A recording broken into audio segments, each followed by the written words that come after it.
Well, hello, hello. Happy Thursday to everyone. We are live right now and we are on YouTube and we are also on, Facebook, and we are on LinkedIn Live, and we are joined by Julie Podolec of the Modern Pop. Hi, Julie. How are you?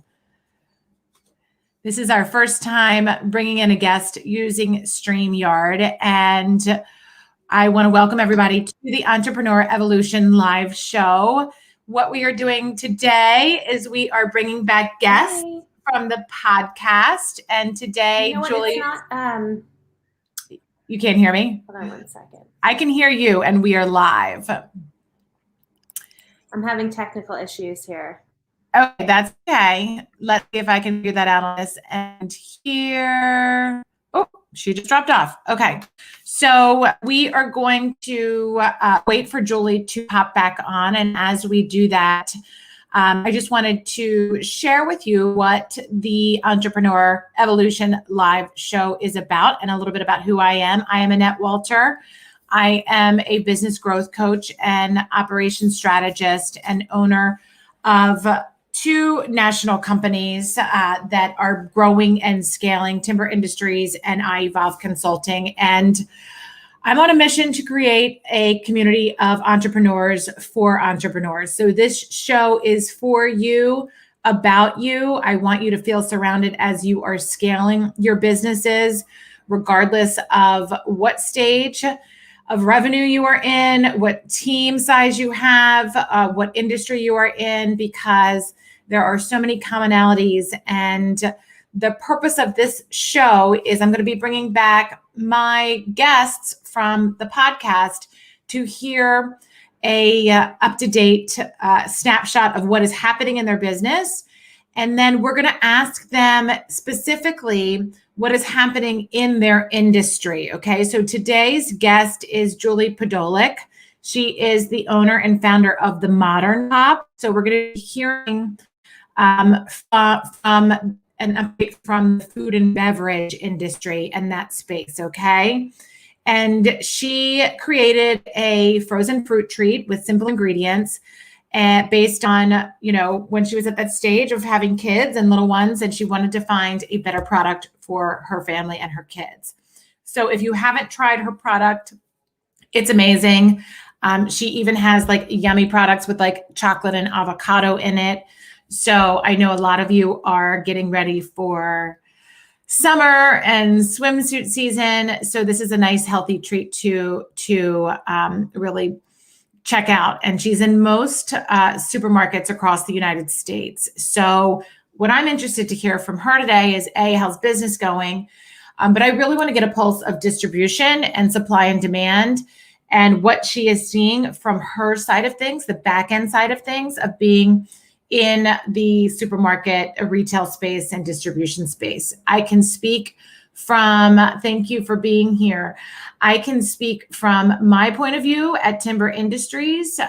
We are the nation's largest supplier, woman-owned supplier of pallets and crane mats and crating. And I know that all of you are fully aware of lumber demand and supplies, whether you are doing a home renovation and seeing the cost going up, building a house, putting in new hardwood, or whatever you are. Maybe you're on the opposite side and buying pallets. But it is, when I say insane, it is an understatement of what is happening downstairs.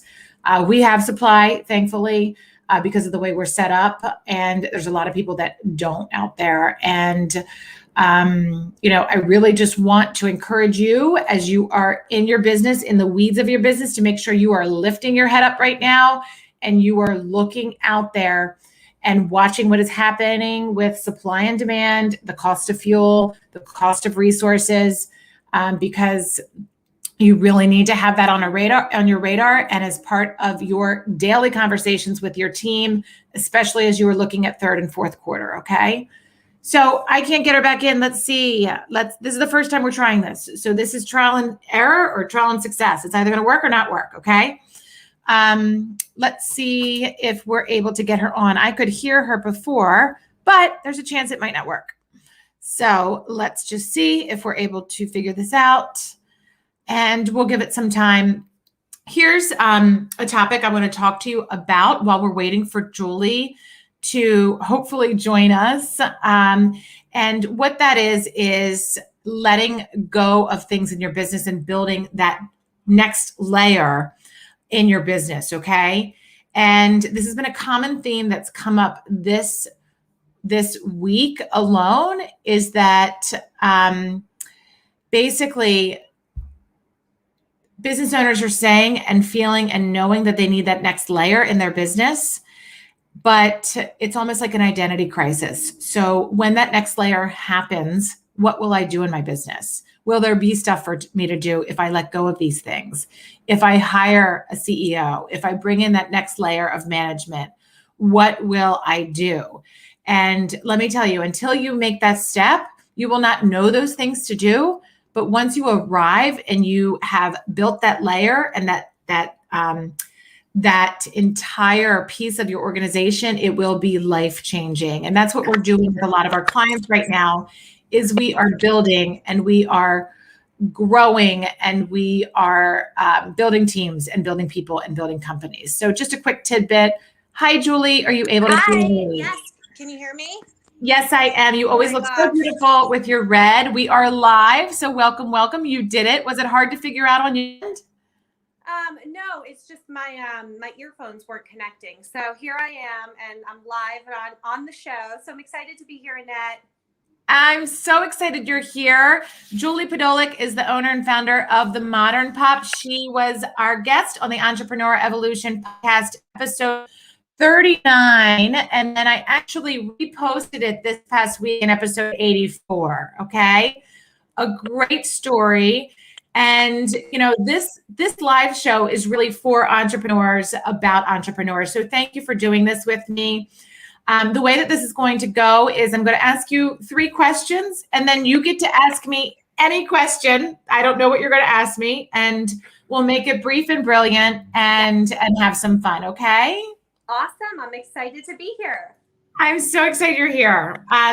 So tell me the latest. Well, tell everybody about your company and then give us the update since the podcast. I want you to share some wins, especially. Yes, we love positive news. So Modern Pop is a plant-based frozen desserts brand. We were established in Laguna Beach, California, not long after I became a first-time mom. The whole kind of concept and ideation around the brand is in simplicity of ingredients and transparency in labels. And so very nostalgic, kind of reminiscent of simpler times, really fun and hip brand. And yeah, just really excited to be a player kind of within the frozen space and excited for further innovation in this category. It's a really hot place to be right now. So we're excited to be a part of it. Awesome. And I think that our interview was actually during COVID. And I love how you shared a lot of your honest, real snapshot of what was happening in your business. So my first question is tell us your wins. What have been some big wins in your business? Absolutely. So Modern Pop, we're really excited. So a win is coming out tomorrow. We actually are launching with a new retailer on the East Coast. It's a great retailer for many different reasons, but we're most excited that we're going to be actually on end caps, which is just incredible visibility through the summer. And so that is a recent win, and I'm not going to tell the retailer, but we'll have to tell it tomorrow. Okay, we'll follow you on social because you'll announce it tomorrow. I'll announce it with like cheerleading skills. Yes.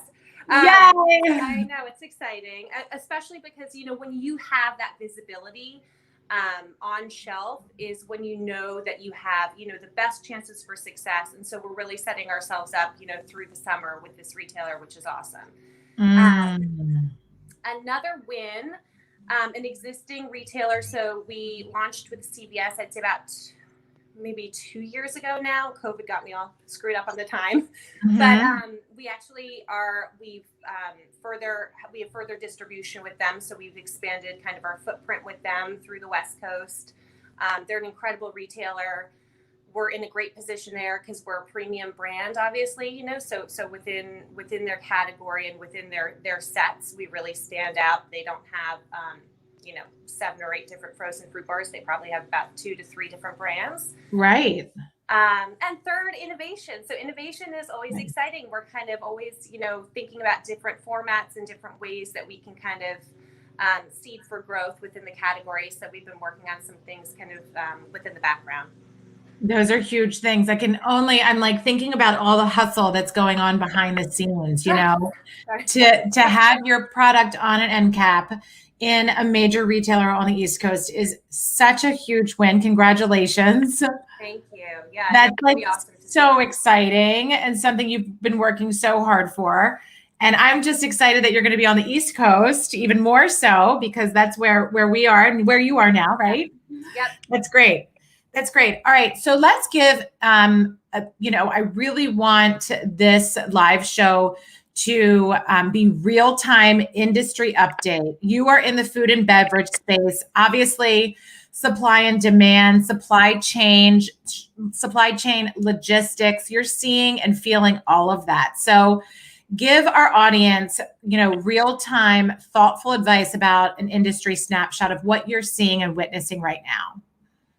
Yeah, I mean, I always talk about the positive because that's kind of how I have every outlook in life. But absolutely, I think, you know, I mean, overall in the frozen desserts category, I will say I see tons of innovation within, you know, non-dairy, new formats, different usages. I've seen a lot of kind of smaller portion snacking, so smaller portion cups, different formats like cones. A lot of smaller kind of mini sizes. I don't know if, you know, I think it's based around, you know, the convenience of it. The non-dairy space is on fire. I think that, you know, within that particular segment of the category, I think there's this ever-growing flexitarian that we're all kind of, you know, if you're not a part of, you know, somebody that is. It's kind of like myself, you know, you kind of dabble in better for you. So you're willing to try, you know, whether it's an avocado-based ice cream bar or whether it's, you know, oat milk. And so there's a lot of innovation, which is really exciting to see kind of this space growing. I think that there's a lot of room for growth still, especially within the novelty space.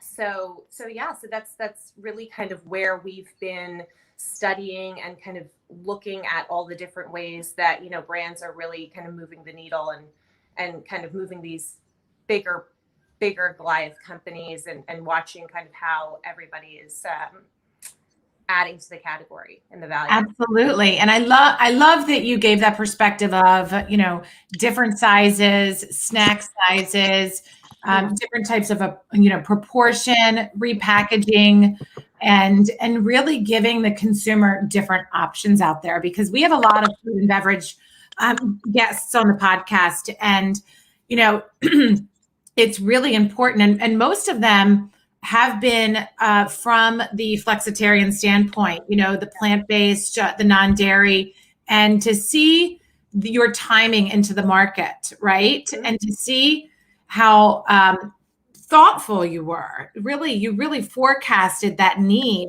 And, you know, I'm thinking about a couple of other guests, and they timed it so well that you've gone through a lot of those growing pains in the business that really, now you're at the point where you can think about those things and you can invest in those types of things and really diversify your product. Yeah. No, and I think too, a lot of it is timing. Like you said, you know, you don't want to be too early, right? Too out of the box.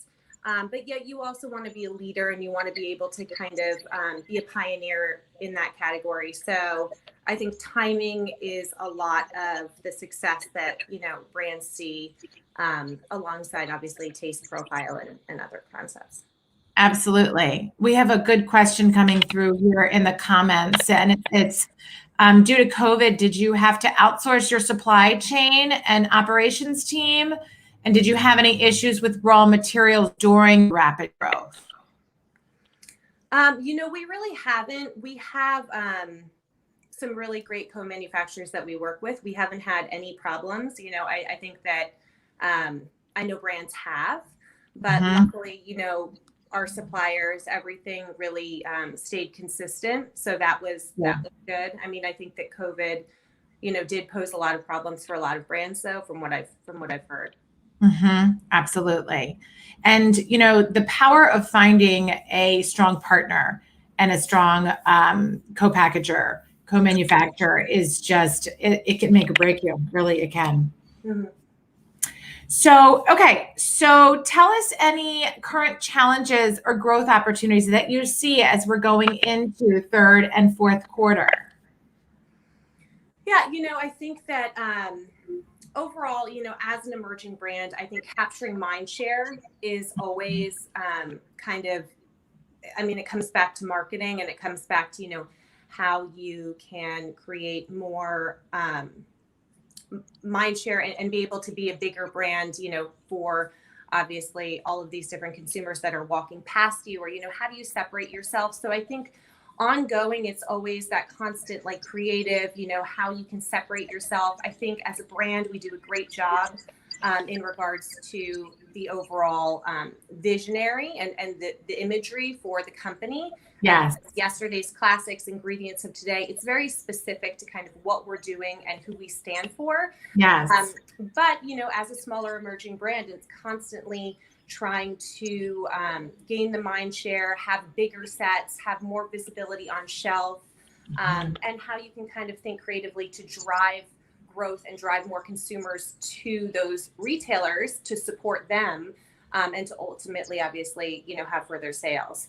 So I would say capturing mind share has been obviously ongoing. I think that, along with innovation, we're really excited to have different concepts that we're kind of, working through in the back end. Bringing those to life at the right time, like you said, is something that will be vital to, I think, the brand, and making sure, you don't come out too soon with those, while sticking to your main purpose, which is really for us has always been, this better for you premium frozen fruit bar. So how we can do that, creating new flavors, and really sticking to kind of our core messaging. Absolutely. And you come from the marketing background, which you do so well. I love the colors on your packaging. I love all of your social media, and you have always stayed true to your message and very focused, and it really works well.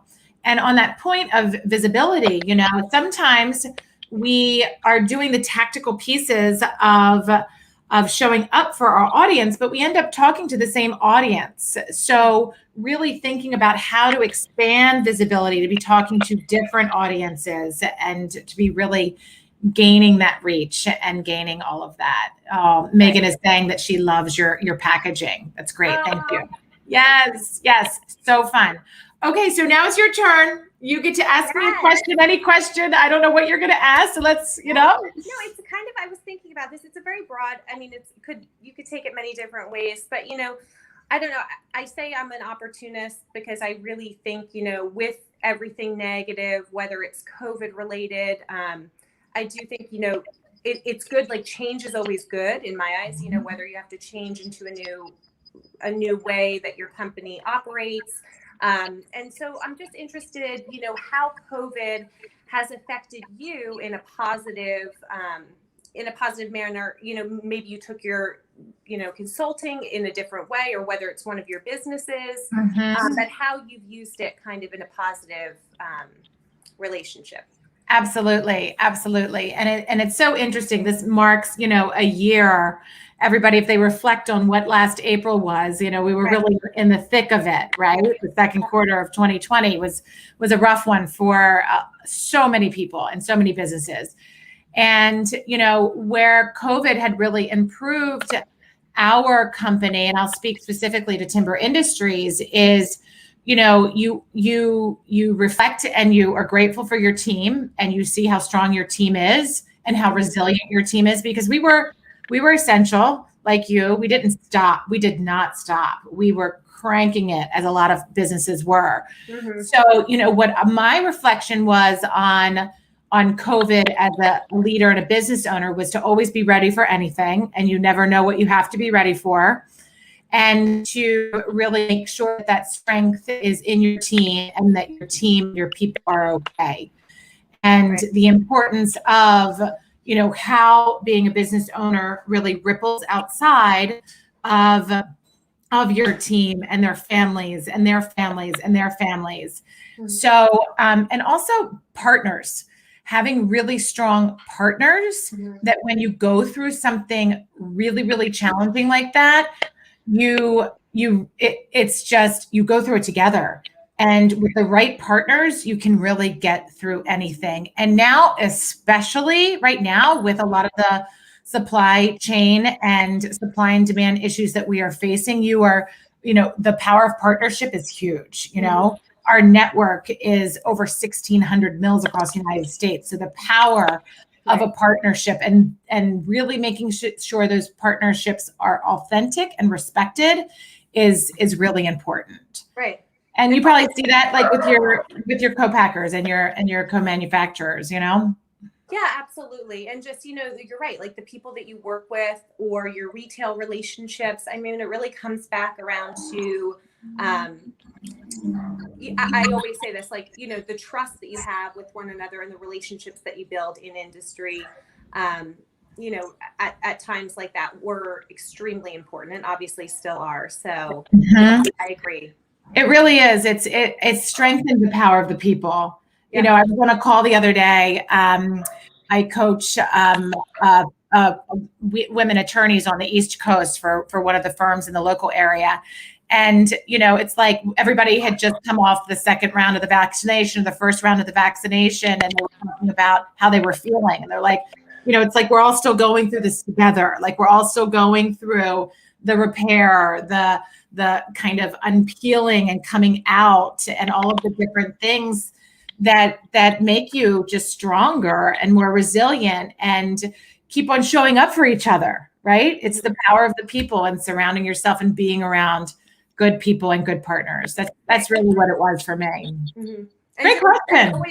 And moving forward, I mean, like, I think that when you can see, that you're kind of going through it together and that there will be an end to this and, you have to continuously, keep working. I mean, you can't stop. Yeah. So Absolutely. Yeah. And on the coaching side for iEvolve Consulting, honestly, it really made for better, deeper, more authentic conversations. It was like finally, like the business owner was like, oh my gosh, I can finally say this. Like this is tough, or I'm struggling here. And for them to have a place to say, yes, other people are going through this too. Like you're not the only one. Right. It makes you feel more comfortable, more open because everyone was going through difficult times. Right. Right. On, all different types. So yes. So you are incredible. You are beautiful. I am so excited to hear your announcement. I'm up close and personal. I know. I love it. I'm sorry for the technical difficulties earlier. This is all new to me, but now I'm going to be like a LinkedIn Live guru. But I really I know. It's like we got to figure it out somehow, right? And if we can, we had a great audience here today. Thank you, Megan. Thank you, Jonathan. Thank you for all of the comments. This is a great platform. And the podcast is the Entrepreneur Evolution podcast, and Julie was episode 39 and replayed on 84. If you want to learn more about the beginning of her company, and you can find her at themodernpop.com. Themodernpop.com, Julie at themodernpop, www.themodernpop.com. There you go. And feel free to drop whatever you want in the comments to help people. Thank you all for being here. Thanks for just welcoming the Entrepreneur Live Show. This is a show for you, about you, and again, on a mission just to build a community of entrepreneurs that feel supported and surrounded. So thank you, Julie. You're an inspiration. Thank you so much. And I can't wait for tomorrow's announcement. Will you text me? Yeah, it'll be all over the internet. We're going to break the internet. Okay, good. I love it. All right. I'm going to press end here. Goodbye, everybody. Keep evolving. Thank you.